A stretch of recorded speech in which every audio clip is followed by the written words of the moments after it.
இஸ்ரேலில் ஒரு பெரிய போராட்டம் வெடித்ததா சொல்லப்படுது. இப்ப என்ன ஃபதர் அங்க கல நிலவரம்? காசாவில் நடக்கும் மனித பேரழிவு, ஒரு இன அழித்தல். அந்த பாகிஸ்தானுடன் அமெரிக்காவுக்கு ஒரு மறு கொஞ்சல் நடக்கிறது. பங்கர் பஸ்டிங் பாம்புங்கிறது ஒரு மேசிவ் டெசிஷன்.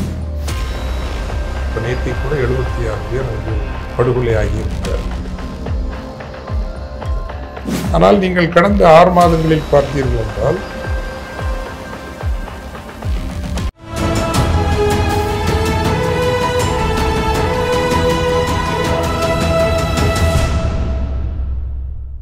தமிழகம் நேயர்களுக்கு அன்பு வணக்கம். மீண்டும் உங்களை சந்திப்பதில் மிகுந்த மகிழ்ச்சி. இன்றைக்கு நம்மிடையே ஃபாதர் ஜெகத்கஸ்வர் அவர்கள் இணைந்திருக்கிறார். வாருங்கள் நேயர்களே, ஃபாதர்கிட்ட பேசலாம். வணக்கம் ஃபாதர். ஃபாதர், குறிப்பா அந்த இஸ்ரேல் ஈரான் அந்த போர் குறித்து நம்ம நிறைய தொடர்ந்து உரையாடிக்கிட்டே வரோம்.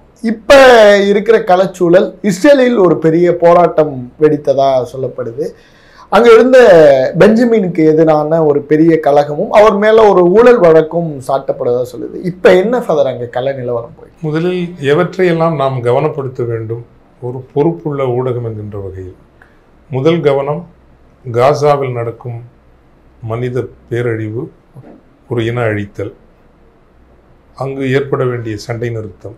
இரண்டாவது, ஈரான் இஸ்ரேல், ஈரான் அமெரிக்கா, இந்த ஒரு போர் எப்படி அடுத்த கட்டங்களுக்கு நகரும். 3, இதில் இந்தியா நாம் கற்றுக்கொள்ள வேண்டிய பாடங்கள் என்ன. நீங்கள் பெஞ்சமின் நெத்தன்யாகு பற்றி கேட்டீர்கள். அவர் அடிப்படையில் ஒரு போர்வாதி, போரை நேசிக்கிறவர். அவரை இயக்குகின்ற யூத இன பிற்போக்குவாதிகள், வெறியாளர்கள், அது ஒரு பக்கம் என்றால், தன் மீதான ஊழல் குற்றச்சாட்டுகளை திசை திருப்பவும் ஆட்சியை தக்க வைத்துக் கொள்ளவும் தான் காசா மீதான இந்த போரை உன்மத்தமாக அவர் நடத்துகிறார் என்பதும் ஒரு உண்மை. ஈரான் மீதான அந்த போர் தொடுத்தல் கூட தன்னை இந்த ஊழல் குற்றச்சாட்டுகள் அல்லது பலவீனமான ஒரு ஆட்சி நிலையில் இருந்து தன்னை தக்க வைத்துக் கொள்வதற்காக அவர் இந்த போரை நடத்தி இருக்கிறார். அதில் ஓரளவுக்கு அவர் வெற்றியும் பெற்றிருக்கிறார். இன்று இஸ்ரேலுக்குள் தொடர் எதிர்க்கட்சிகளின் போராட்டங்கள் இருந்தாலும் கூட அதிகார அமைப்பிற்குள், குறிப்பாக இராணுவ அமைப்பிற்குள், இராணுவத்தினுடைய ஒரு முதுகெலும்பாக இருக்கிற உளவு அமைப்பினுடைய மொசாத்தினுடைய ஆதரவை பெறுவதில் அவர் ஓரளவுக்கு வெற்றி கண்டிருக்கிறார். ஆக தனிப்பட்ட முறையில் இது ஒரு யூத இனவாதம், பெஞ்சமின் நெத்தன்யாகுவினுடைய அதிகாரம் தேடல், நிலைநிறுத்தல் நோக்கி ஒரு போராகவும் இதனை நாம் பார்க்க வேண்டும் என்று நினைக்கின்றேன். ஆனால் நான் சொன்னதை போல கவனம், இப்போ நேற்றை கூட 76 பேர் அங்கு படுகொலை ஆகியிருக்கிறார்கள். ஒவ்வொரு நாளும் குறைந்தது 20-25 நேரடி படுகொலைகள், மறைமுக உயிரிழப்புகள், பசியால், மருந்து வசதிகள் இல்லாததால், சமூக நெருக்கடியால். இன்னொன்று நான் சொன்னதை போல அந்த செல்லுகின்ற திசையை பார்த்தால் அடுத்த 12 மாதங்களுக்குள் காசா பகுதி முற்றாக இஸ்ரேலின் ஒரு பகுதியாக, எப்படி உக்ரைனுடைய ஒரு பகுதியை தன் நாடாக, தன் நிலப்பரப்பாக இணைக்க ரஷ்யா வரிந்து கட்டுகிறதோ, அதே போல காசா முழுமையுமே இஸ்ரேலினுடைய ஒரு நிலப்பரப்பாக அறிவிக்கப்படுகின்ற அல்லது இணைக்கப்படுகின்ற ஒரு சூழல் வருகிறது. அப்படி வருகின்ற போது பாலஸ்தீன மக்களினுடைய எதிர்காலம் என்ன, அவர்களினுடைய நெடுங்கால அந்த நியாயமான கோரிக்கையான தாயக கனவு என்பது ஒரு காணல் நீராகி விடுமோ, அதற்கு எப்படி உலகளவிலான ஒரு மறு உரையாடல் தொடங்கப்பட போகிறது என்பதை நாம் உண்மையில் பொறுப்போடு நாம் விவாதிக்க வேண்டும். அந்த இடத்தில் தான் ஈரானுடைய பொறுப்பின்மை, இன்றைக்கு இதெல்லாம் தொடங்கிவிட்டது ஹமாஸும் ஈரானும், பாலஸ்தீன மக்களினுடைய உரிமைகளுக்காக இவர்கள் என்ன அடுத்த திட்டம் வைத்திருக்கிறார்கள் என்பதை இன்னும் அவங்க அறிவிக்கலை.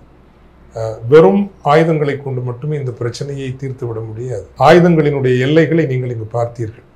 ஸோ ஆயுதங்களுக்கு அப்பால் உலக அரசியல் கருத்தை எப்படி உருவாக்கப் போகிறீர்கள், எப்படி உலக சமுதாயம் உருவாக்கப் போகிறது என்பது மிக முக்கியமான ஒரு பேசுபொருளாக இருக்க வேண்டும். அதை அடுத்தது மிக முக்கியமாக எப்படி ஈரான் இஸ்ரேல், ஈரான் அமெரிக்கா, இப்போது பங்கர் பஸ்டிங் பாம்புங்கிறது ஒரு மேசிவ் டெசிஷன். அது ஒரு, நீங்கள் இராணுவ போரியல் நோக்கில் பார்த்தீர்கள் என்றால் அமெரிக்கா கொண்டு வந்து அது வெற்றிகரமாக தாக்கியதா இல்லை முழுமையான வெற்றி இல்லாமல் சிறிய சேதம் ஏற்படுத்தியதா, இதெல்லாம் இரண்டாவது கேள்வி. ஆனால் ஒரு பங்கர் பஸ்டிங் பாம்புங்கிறது இன்றைக்கு உலக அளவில் இருக்கக்கூடிய அமெரிக்காவிடம் மட்டுமே தான் அந்த அளவுக்கு வலிமையான ஆயுதம் இருக்கிறது. அப்படின்னா இதை ஒரு முன்னோட்டமாகத்தான் பார்க்க வேண்டும் என்று நான் கருதுகிறேன். ஒரு ஈரானுடன் ஒரு நீண்ட போர் ஒருவேளை தொடங்கப்படலாம். இப்போது டைமிங் தான். ஏன்னா சுற்றி நடக்கிற, எப்போவுமே நீங்கள் ஒரு துல்லியமாகவும் ஊடுருவியும் ஒன்றை பார்ப்பதாக இருந்தால், நீண்ட காலமாக ஒரு டாக்ட்ரின் பேஸ்ட் கொள்கை சார்ந்து இந்திய அமெரிக்க உறவுகள், அது சரியான கொள்கையா இல்லையா, ஆயுதம் தாங்கிய குழுக்களை அழித்தொழிப்பது, ஆசிய பசிபிக் பிராந்தியத்தில் ஒரு நீடித்த தோழமை என்கின்ற வகையில் இந்திய அமெரிக்க ஒரு உறவுகள் படிப்படியாக கட்டமைக்கப்பட்டு வந்தன. ஆனால் நீங்கள் கடந்த 6 மாதங்களில் பார்த்தீர்கள் என்றால், டிரான்சாக்ஷனல்னு சொல்லுவோம்ல, அப்படி ஒன்றும் நீடித்து நிலைத்த நிரந்தரமான உறவுகள் என்பது இல்லை. தேவைகளுக்கு ஏற்றபடியான உறவுகள், தேவைகளுக்கு ஏற்றபடியான கணக்குகள். அதில் ட்ரம்ப் திரும்ப திரும்ப சொல்கிறாரு, இந்திய பாகிஸ்தானுக்கு இடையே நாங்கள் தான் அந்த மத்தியஸ்தை செய்து வச்சோம். ட்ரேட், அதற்கு நாங்கள் வணிகம் சார்ந்த வாய்ப்புகளையும் நிபந்தனைகளையும் 18 வாட்டி சொல்லியிருக்காரு. 18 வாட்டி அவர் அதை சொல்லியிருக்கார் திரும்ப திரும்ப. அதை விட முக்கியமாக ஒரு பாகிஸ்தான் பெஹல்காமில் தாக்குதல் நடத்துகிறது, போர் நடந்தது, முடிந்தவுடனே ஐநாவையில் பயங்கரவாதத்திற்கு எதிரான ஒரு கட்டுப்படுத்துவதற்கான குழுவுக்கு தலைவராக பாகிஸ்தான் நியமிக்கப்படுகிறது. அப்போ அமெரிக்காவின் கண்ணசைவு இல்லாமல் இதெல்லாம் நடக்குவதற்கு வாய்ப்பே இல்லை. வெள்ளை மாளிகையிலேயே இந்த ஒரு எப்படி பெஞ்சமின் நெத்தன்யாஹூவோ அதே போல பாகிஸ்தானில் போரை நம்புகிற ஒருவர் இருக்கிறார். அவர் தான் அசீம் முனீர். அவர் ஃபீல்டு மார்ஷலுங்கிற இராணுவ அமைப்பில் அதி உயர் ஒரு சிறப்பு கௌரவம். அவரை அழைத்து அவருக்கு விருந்து கொடுக்கிறார் ட்ரம்ப். இதை நீங்கள் நல்லா, இதெல்லாம் என்ன செய்தி சொல்கிறது என்றால், ஏன் பாகிஸ்தானை இப்போ ஒரு நீண்ட காலமாக பாகிஸ்தான் ஒரு தோற்று போகிற நாடு, ஒரு பயங்கரவாதத்தை வளர்க்கிற நாடு என்றுதான் அமெரிக்கா உலகம் முழுவதும் சொன்னது, பரப்பியது. அது இந்தியாவிற்கு சாதகமாகவும் இருந்தது. ஆனால் இந்த 6 மாதங்களாக அந்த இது நிலை மாறி இருக்கிறது என்றால், ஈரானுடன் ஒரு நேரடி போர் தொடங்குவதற்கான ஆயத்த பணிகளை செய்து கொண்டிருக்கிறார்கள். ஆனால் பாகிஸ்தான் புவியியல் ரீதியாக ரொம்ப முக்கியமான நாடு. அதே போல ரஷ்யா, சீனா இவற்றை மட்டுப்படுத்துவதற்கு ஆப்கானிஸ்தானை விட்டு வெளியேறினாலும் கூட ஆப்கானிஸ்தானுக்குள் தன் ஒரு ஆளுமை வீச்சை வைத்திருப்பது முக்கியம் என்று அமெரிக்கா கருதுகிறது. இதுதான் செய்தி. பாகிஸ்தானை பயங்கரவாத நாடு, உபயோகமற்ற நாடு என்று புறக்கணிக்கப்பட்ட, ஒதுக்கப்பட்ட பாகிஸ்தானை அதன் இராணுவ தளபதிக்கு விருந்து கொடுத்து பயங்கரவாதத்திற்கு எதிரான உலக தலைமையிடத்திலையும் கொண்டு வைக்கிறார்கள் என்றால், இதற்குள் ஒரு பெரிய கணக்கு இருக்கிறது என்பதை நீங்கள் காண தலைப்பட வேண்டும். நான் காண்பது சரி என்று நான் சொல்லவே இல்லை. புவிசார் வலிமை ஒன்று, அனுகூலம், வலிமை என்றல்ல, புவிசார் அனுகூலம் ஒன்று பாகிஸ்தானுக்கு இருக்கிறது. அது ஆசியா, மேற்காசியா, மத்திய ஆசியா, யூரேஷியா, இந்த நிலப்பரப்புகளோடு ஒரு என்ன சொல்ற பொய் வாரது தொடர்புகளுக்கான ஒரு முக்கிய ஒரு ஜியாகிரபி பாகிஸ்தானுக்கு இருப்பதால், ஆப்கானிஸ்தானில் தனது ஆளுமையை நிலைநிறுத்தவும், ஈரானுடன் போர் ஏற்பட்டதென்றால் அதில் சில எஸ்கலேஷன் ப்ளீடிங் பாயிண்ட்ஸ், இதை மட்டுப்படுத்தவும் பாகிஸ்தான் அமெரிக்காவுக்கும் மேற்குலக நாடுகளுக்கும் தேவைப்படுகிறது. எனவே தான் இந்த மறு அரவணைப்பு. அப்படி நீங்கள் பார்க்கிற போது, ஈராக்குடன் நான் மீண்டும் மீண்டும் சொல்லி வருகிறேன், ஈராக் தங்களினுடைய திட்டத்திற்கு ஈரான் இசைந்து வரவில்லை என்றால், ஈரானோடு அவர்கள் போர் செய்வது கூட இஸ்ரேலை காப்பதற்காக அல்ல. அப்கோர்ஸ் அது வந்து செகண்டரி இலக்கு. சீனாவுக்கும் ஈரானுக்குமான அந்த பொருளாதார உறவுகளை துண்டுபடுத்துவது, குறிப்பாக எனர்ஜி செக்யூரிட்டி. பெருமளவு மசகு எண்ணெய், கச்சா எண்ணெய் சீனாவுக்கு செல்கிறது, மலிவான விலையில் செல்கிறது. ஸோ இப்படி ஒரு பெரும் கணக்குகள், ஏகாதிபத்தியம் அப்படித்தான் இயங்கும். இதை நம்ம நியாயப்படுத்துறது இல்லை. ஆனால் எது யதார்த்தம் என்பதை யதார்த்தமாக நாம் பார்க்க தவறிவிட்டால் மீண்டும் மீண்டும் பலமுறை படுகொலை செய்யப்படுவோம். இது நான் ஒரு ஒரு அரசியல் ஜியோ பாலிட்டிக்ஸ் ஓரளவுக்கு நான் படிப்பவன் என்கின்ற காரணத்தினால் சொல்கிறேன். மீண்டும் மீண்டும் படுகொலை செய்யப்படுவோம். ஏகாதிபத்தியத்தினுடைய விசைகளும் திசைகளும் அசைவுகளும் எப்படி இருக்கும் என்பதை நாம் புரிந்து கொள்ளவில்லை என்றால், யானைகளுக்கிடையே மோதல் வருகிற பொழுது முயலும் எறும்பும் என்ன பாடுபடுமோ அதுதான் எளிய மக்களினுடைய பாடாக இருக்கும். புரிந்து கொள்வதற்காகத்தான் இதை நான் சொல்கிறேன். எனவே கவனமாக இல்லை என்றால் ஒரு பெரும்போர் அந்த பகுதியில் வெடிப்பதற்கான ஆயத்தங்கள் நடப்பதாக நான் அந்த பாகிஸ்தானுடன் அமெரிக்காவுக்கு ஒரு மறு கொஞ்சல் நடக்கிறது இல்லையா, அது தற்காலிக கொஞ்சல் தான், ஒரு அருவருப்பான தற்காலிக கொஞ்சல் தான். அதற்குள்ளிருந்து நான் படிக்கிறேன். இந்தியாவும் கவனமாக இருக்க வேண்டும். ஃபாதர், மிக முக்கியமான அந்த முதல் இடம் நீங்க சொன்னது இந்த காசா மக்களுக்கான விடுதலை. அந்த பகுதி இப்போ நீங்க அந்த போர் அழிவுகளை அருகில் இருந்து பார்த்தவர், கிட்டத்தட்ட ஒரு தமிழ் ஈழத்தில் நடந்த ஒரு மறு இதுதான் நம்ம காசால பார்க்க முடிகிறது. அதற்கு தீர்வாக நம்ம என்ன மாதிரி சிந்திக்கணும், இல்ல அங்க இருக்கிற மக்கள் அதை எப்படி ஃபாதர் யோசிக்கணும்? மக்களுக்கு அங்க இன்னைக்கு ஒண்ணுமே இல்லை. அவர்கள் தங்களினுடைய தற்காப்பை இழந்து நிற்கிறார்கள். முள்ளிவாய்க்காலில் திரையிடப்பட்டு அழிக்கப்பட்டார்கள். இன்று அப்பட்டமாக எந்த விதமான மனசாட்சி உறுத்தலும் அவசியம் இல்லை. எந்த உலக அமைப்பிற்கும் நாம் கணக்கு சொல்ல வேண்டிய தேவையில்லை என்கின்ற ஒரு உலக ஒழுங்கிற்கு நாம் நிற்கின்றோம். யார் சொல்லி யார் கேட்பது? யார் சொல்லி ரஷ்யா கேட்பது? யார் சொல்லி ஜெலன்ஸ்கி கேட்பது? யார் சொல்லி பெஞ்சமின் நெத்தன்யாகு கேட்பது? யாரும் யாருக்கும். ஸோ உலக ஒழுங்கில் ஒரு பெரிய மாற்றம் நிகழ்ந்திருக்கிறது. ரூல் பேஸ்ட் ஆர்டர் அல்லது ரூல்ஸ் பேஸ்ட் ஆர்டர். சில சட்டங்கள் உலக அளவில் ஏற்றுக்கொள்ளப்பட்டு அதன் அடிப்படையில் நாம் நடத்தி கொள்ள வேண்டும் என்கின்ற அந்த இரண்டாம் உலகப் போருக்கு பிந்தைய உலக ஒழுங்கிலிருந்து மீண்டும் வலியவர்கள் வாழ்வார்கள்.